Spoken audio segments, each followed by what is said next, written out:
Hello, everybody. Welcome back to our first office hours of the new year. I hope you had a great holiday with your family, friends, and pets. I had 5 cats running around the house. It was very eventful. Brooke, you don't have any pets, right? No, I wish I No, did. I wish I had them running around. you know what? I'm always able to supply some cats, so you just reach Please. out and I can hook you up. Okay, for the new year, things are changing a little bit. We are going to be doing our sessions weekly, so you'll get to see our lovely faces once a week in the community and on YouTube. And we're also going to be changing what we're talking about. So instead of doing deep dives into like particular workflows, we're actually going to be answering your questions that you posted in the community over the past week. So to get us started, I have a really good question that Marty Spiller posted last week, and I think we hear it a lot in support. Is people canceling uh, really close to their appointment, and that can be really frustrating because it leaves you with time in your schedule where you should be working and you're just not able to fill it, right? And so it can be super frustrating when you end up with all that free time and nothing to do.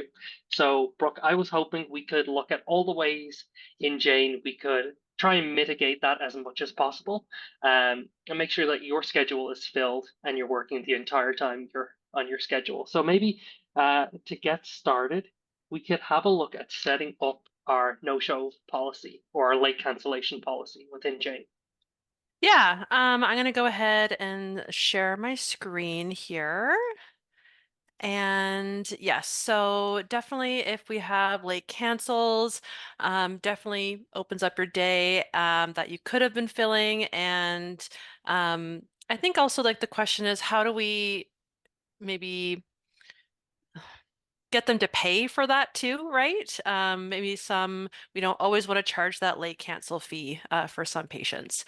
But when we set up our cancellation policy, so that is done in our settings tab under online booking.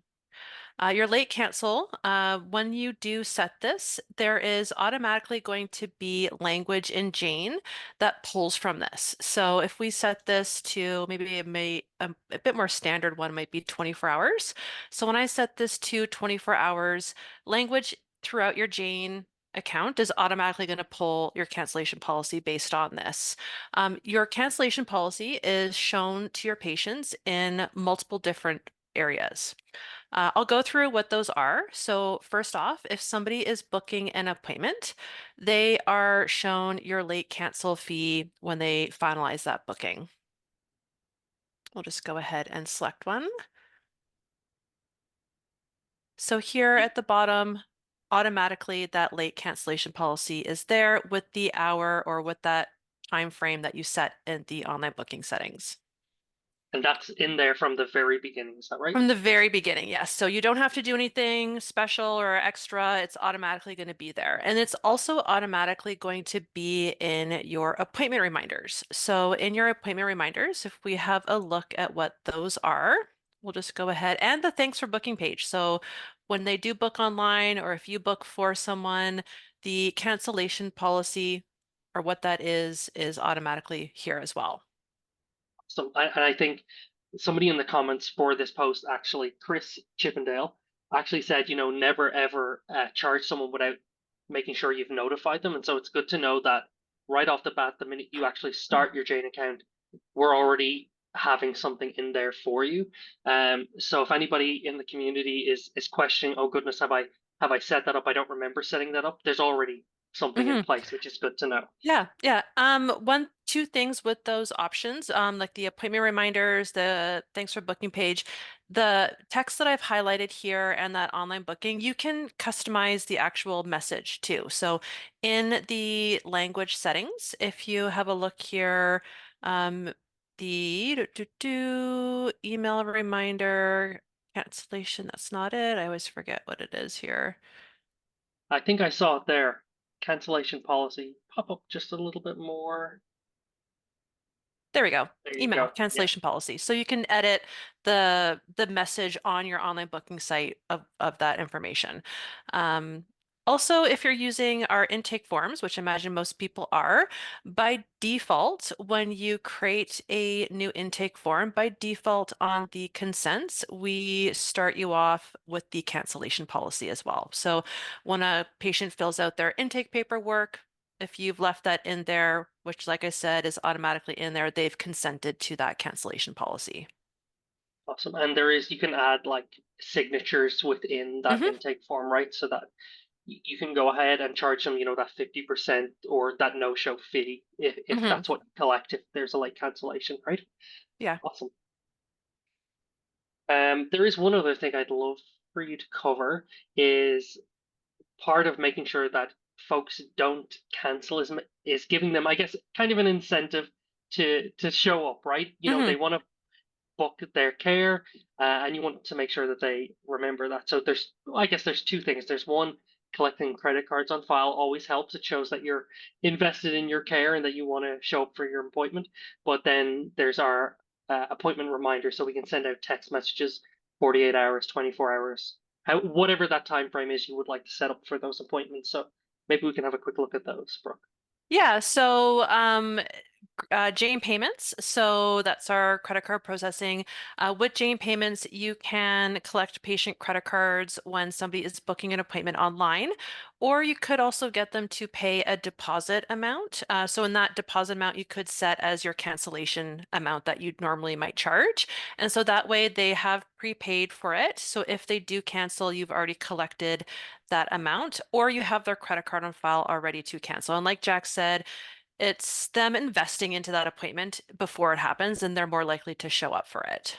And then another option is your appointment reminders. So we start you off with, I believe, two appointment reminders, a 2-day email and a 2-hour text. But if you wanted to change any of those appointment reminders, if you wanted to add to them, these are all included in the subscription, so you don't have to pay more if you wanted to add a new one. So if your cancellation policy is, let's say, 24 hours, maybe add an additional text appointment reminder so that they're notified before that cutoff.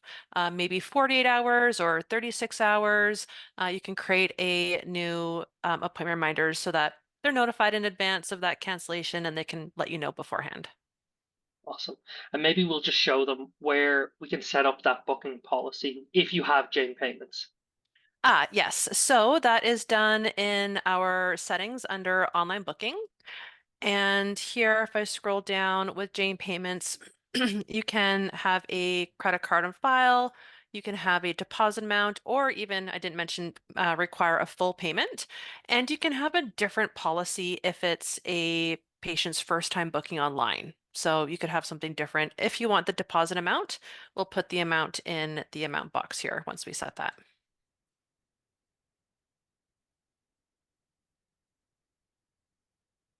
And maybe one other thing I'll mention with cancellation, you do have the option to allow patients to cancel their appointments online.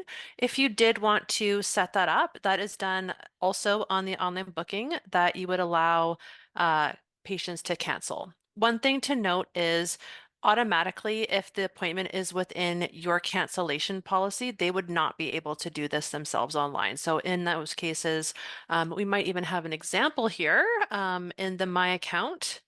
Any appointment within your cancellation period is going to show contact to cancel as we have here. Perfect. Awesome. Yeah, hopefully all of those steps will help limit those late cancellations.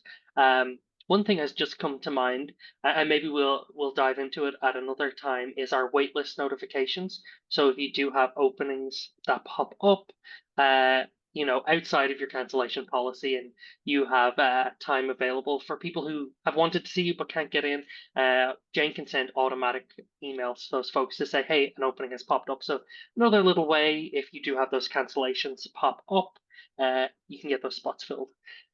Okay, next question. I saw this last week too.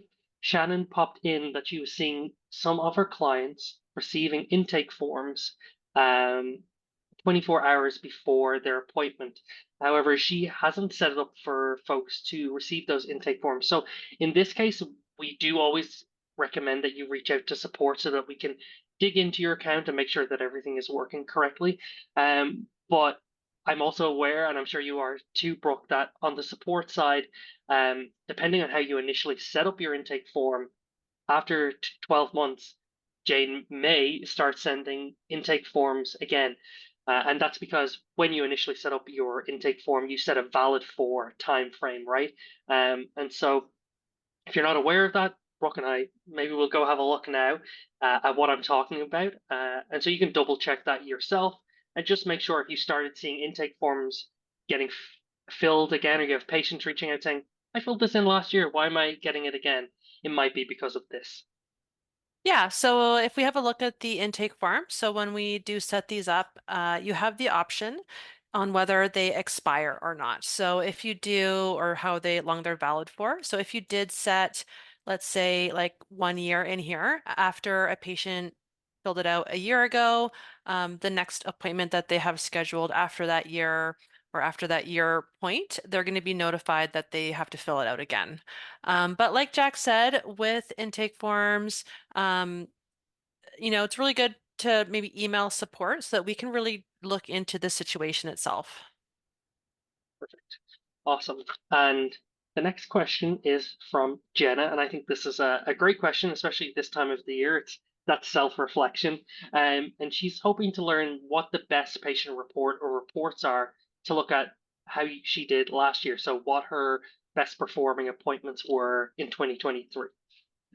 Yeah, so that would be looking at the product performance report. So it's a great report now. It's called products, but it is treatments as well. So in your reports, towards the bottom, you'll have product performance, and we can run this for the year. I'm just going to run it for the last few months here.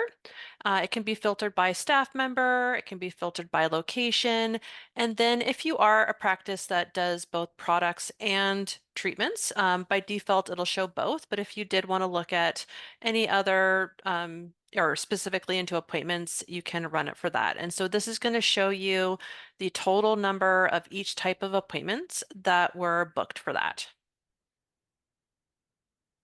Amazing. Yeah. And one thing to note also is if it is products, you'll see if you, depending on how you set up the product, you can put in what it cost you, what you're selling it for, and then you can see your profit on those. And then Great. at the bottom, there'll be a total. Awesome. It's almost like the next question was perfectly set up to come next. I have a post from Cheryl who was hoping to understand um, how to set up add-on products within Jane. She's only started Jane, so she's wondering what the workflow is for, somebody comes in for, maybe massage or something like that, and they want to get some products after the fact. So let's have a look at how we do that. Yeah, so the first thing would be to create those products in your Jane account. So those are done in settings, and just below where you set up your treatments, you'll see products. So here we can create those add-on, whether they're products or add-on service, we can go ahead and create those here. And then when somebody has a appointment and they are purchasing one of these add-ons, you can sell that to them right from the schedule itself here. So if I go ahead and select a visit here, we've actually got two options. When we arrive it, we can then select the arrow next to pay and select the add item. This is a bit more of a streamlined option if you're changing the amount of the quantity amount of that product. Pretty easy to do that from here. So if I am selling maybe some supplements, I can change the quantity pretty easily from here by just changing that. The other option on where you want to sell that from the schedule here is if I scroll down to the billing info, we'll see add item from here. Same thing, I can go ahead and search what that add-on services or product. I can change the quantity from here. However, I have to go into the sale of it myself. Oh, that was the previous one.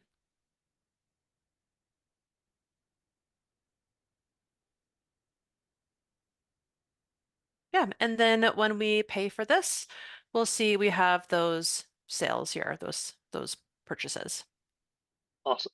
And maybe I'm gonna put you on the spot now, but because Cheryl is brand new, maybe we can set up a practitioner day view. Like we'll go from the day Mm, sheet and just show that, like double click in the appointment and how that looks so she can work all within the same screen with her yeah, note taking and yeah. her sales. Definitely. Very good tip there, Jack, because I was maybe logged in more as like a front office staff, but and this is a hot tip, pro tip for anyone. Sometimes I speak with somebody they don't know this, but on what we call that practitioner day sheet, you can do everything from the schedule that we were showing you here. So when I select the appointment, I get their chart, but if I select it a second time, I have all of those same options to sell them their products, arrive visits, take payments, do everything from that schedule here on the day sheet. Awesome. Okay, that was everything I had prepared for today. We covered a lot in our short time here. And of course, we will be back next week to go over some more questions that we see in the community. So look forward to seeing you next week.